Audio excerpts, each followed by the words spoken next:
ચાલો મિત્રો, આપણે આવી ગયા છીએ આ દાણીધાર જગ્યામાં, જ્યાં આ દાણીધાર જગ્યાનું મહત્વ એ છે કે અહીંયા એક બાલકૃષ્ણ છે જે ખોદકામ કરતા મૂર્તિ મળેલી હતી, જેને 3 થી 4 વખત દ્વારકાધીશના મંદિરે મેકી આવ્યા, છતાં પણ એ મૂર્તિ અહીંયા જ આવી ગઈ છે.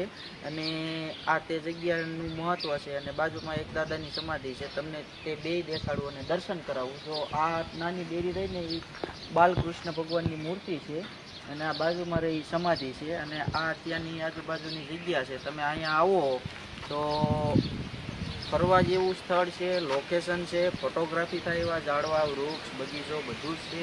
અને જગ્યા બહુ જ વિકસિત છે, એટલે તમે અહીંયા આવો તો તમને બહુ જ મજા આવશે. પણ અહીંયા આવો ત્યારે તમારું પ્રાઇવેટ જેટ લઈને જ આવવાનું થશે, કેમ કે અહીંયા કોઈ મુસાફરી માટે સાધનો મળવા બહુ જ મુશ્કેલ છે. એટલે તમારી પ્રાઇવેટ વાહન, ગાડી છે કે કાંઈ આ વસ્તુ તે જ લઈને આવવાનું. બાકી તમે જો એમનેમ આવશો કે જે આપને એમ થાય કે મળી જાય, તો અહીંયા સાધન મળવા મુશ્કેલ છે. જગ્યા બહુ જ વિકસિત છે. તમે અહીંયા આવશો એટલે ગમે એને પૂછશો તોય તમને મળી જાય.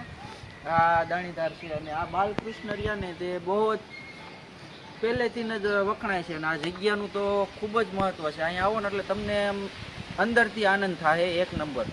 કૃષ્ણ ભગવાન છે જેને દ્વારકા મેકી આવ્યા, છતાં 3 વાર પાછા વહી આવ્યા.